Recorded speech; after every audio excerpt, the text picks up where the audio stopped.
नमस्कार साथियों, हम अपने चैनल पर आप सभी का बहुत बहुत स्वागत करते हैं।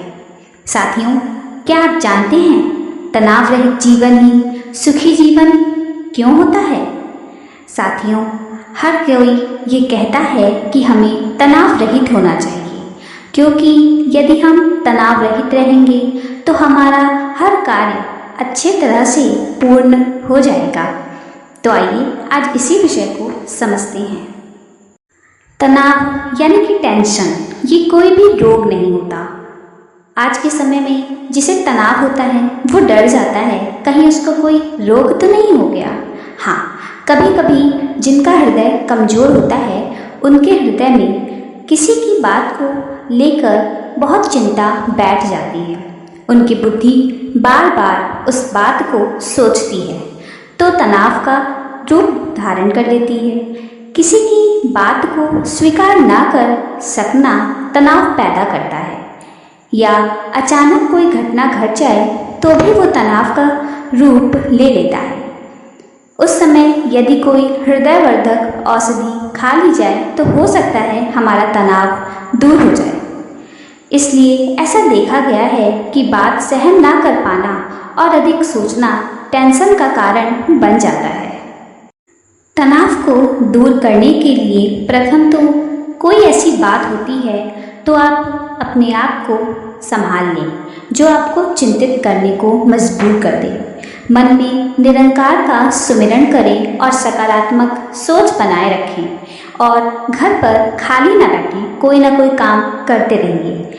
कर्म विकास का द्वार खोलता है। सुमिरन मन को शांत करता है। यदि आपका हृदय कमजोर रहता है तो कोई जूस पिए या फल खाएं, जिससे आपका ध्यान चिंता पर नहीं होगा। इससे आपके शरीर पर तनाव का भी कोई असर नहीं होगा, हृदय को भी बल मिलेगा। तो आइए इसे एक और कहानी के माध्यम से हम समझने का प्रयास करते हैं। एक पतंग आकाश में उड़ रही थी। एक बच्चे ने अपने पिता से पूछा, पिताजी, पतंग उड़ रही है या फिर डोर ये उड़ रही है? पिताजी ने उत्तर दिया, बेटा, पतंग उड़ रही है। बेटे ने कहा, यदि पीछे से डोर तोड़ दी जाए तो पिता ने उत्तर दिया, पतंग कुछ समय पश्चात नीचे गिर जाएगी।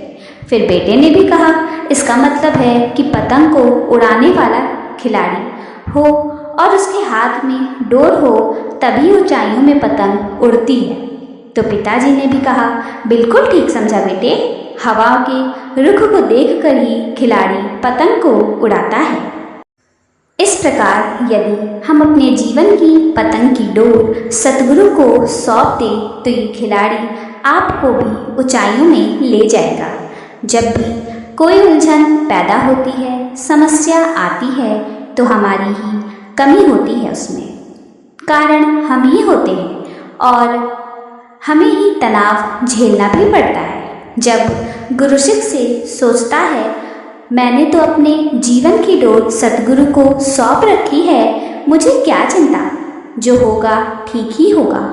आज तक निरंकार ने दिया है तो आगे भी निरंकार ही देगा। हम अपनी करनी पर अहंकार ना करें, ना ही अपने आप को कर्ता मानें। निरंकार का ही आसरा लें और प्रसन्न रहें।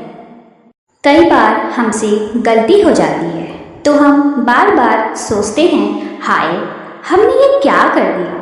जब ऐसा हो जाए तो फौरन निरंकार को अंग संग जानते हुए क्षमा मांग लें। क्षमा हृदय से मांगेंगे तो आप अपने मन को शांत भी पाएंगे।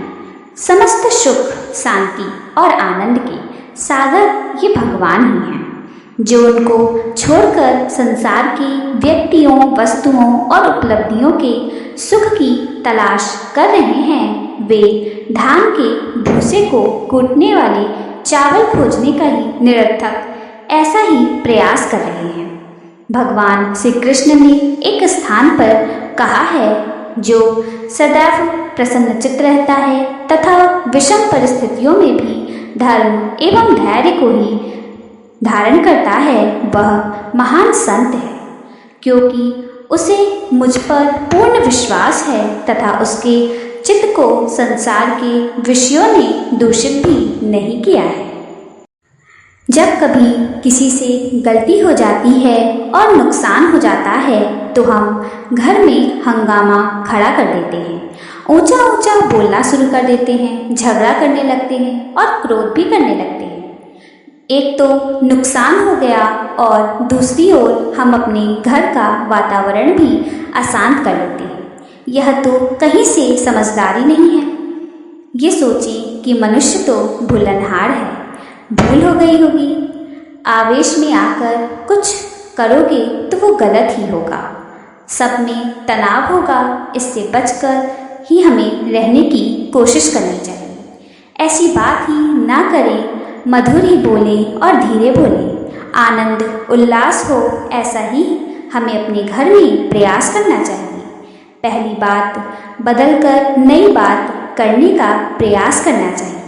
हंसते मुस्कुराते हुए बात करें, ये सोचें कि आनंद और खुशी पर हमारा अधिकार है, इसे हम लेते रहेंगे। प्रातः हंसते हुए आनंद और खुशी से उठो, क्योंकि निरंकार प्रभु ने ये नया दिन दिया है। इसका शुक्र करते हुए, सुमिरन करते हुए हमें उठना चाहिए। हर कार्य आनंद से करना चाहिए। खाना खाएं तो आनंद से, प्रभु का प्रसाद समझकर ही खाएं। आनंद से ही खाना बनाएं, प्रभु का प्रसाद समझकर। यदि हम अपने जीवन में इन सभी आदतों को अपना लेंगे तो हम हमेशा ही प्रसन्न रहेंगे। यदि हमारी पावन भावनाएं हर कार्य में होती है तो हर कार्य प्रसन्नता से संपन्न होता है। यह मानव शरीर परमात्मा का मंदिर है। मनुस्मृति में कहा गया है कि अन्न ब्रह्म है, रस विष्णु है और आहार ग्रहण करने वाला तो परमेश्वर होता है। आपने ये स्वयं भी अनुभव अवश्य किया होगा कि माँ, बहन, पत्नी आदि द्वारा तैयार किया गया भोजन विशिष्ट स्वाद देता है। ऐसा स्वाद तो 5 सितारा होटलों के भोज्य पदार्थों को ग्रहण करने पर भी प्राप्त नहीं होता है। कुछ लोग घर में भोजन करने के स्थान पर भोजनालयों को प्राथमिकता देते हैं। इसका मुख्य कारण गृहिणी का अपने परिवार के प्रत्येक सदस्य के प्रति प्रेम और ममता का अभाव है। यदि गृहिणी नाराज या असंतुष्ट अवस्था में पकवान तैयार करती है तो वह भोजन नीरस, रच और अपथ्य होकर आहारी को असंतुष्ट तथा तृप्त नहीं कर पाता। अतः भोजन तैयार करते समय खाना निर्माता के मन में परमात्मा के प्रति भावनात्मक प्रेम और भक्ति, परिवारजनों के स्वस्थ जीवन की कामना के साथ श्रद्धा, शुद्धता, प्रेममय वातावरण का होना बहुत ही आवश्यक होता है। ये बातें हमने यहाँ पर इसलिए ही कही है क्योंकि जैसा खाए अन्न वैसा ही होगा हमारा मन। शरीर का संबंध हमारे जीवन से है। शरीर स्वस्थ, जीवन स्वस्थ। इसलिए फल मेवे खाएं, दूध दही का प्रयोग करें। शरीर, हृदय, बुद्धि को कमजोर ना होने दें। समय पर खाना खाएं, समय पर नींद लें। पूरी नींद ना होने पर भी मनुष्य अपना कार्य ठीक ढंग से नहीं कर पाता। यदि आपको रोज सिर दर्द, हृदय गति तेज होना, रोने को मन करना, भय लगना होता हो तो किसी अच्छे चिकित्सक को दिखाकर इसका इलाज अवश्य करवाएं। आपको हर हाल में खुश रहना है, आनंद से रहना है और सबको भी खुशी देनी है। साथियों, आपको हमारी वीडियो से ये तो पता चल ही गया होगा कि तनाव रहित रहने के लिए सबसे अधिक आवश्यक है कि हमारा मन एकचित्त हो। हमारे मन में कोई भी आशंकाएं या डर ना हो। साथियों, यदि हम तनाव रहित रहेंगे तो इससे हमारा जीवन और भी सुखीपूर्वक व्यतीत होगा। साथियों, एक बात अवश्य ध्यान रखें कि जब भी घर में खाना बनाएं तो हमेशा प्रसन्न चित होकर ही बनाएं, क्योंकि यदि हम खुश मन से खाना बनाएंगे तो खाने का जो स्वाद होगा वो और भी बढ़ जाएगा और हमारे घर में भी किसी भी प्रकार का मनमुटाव नहीं होगा।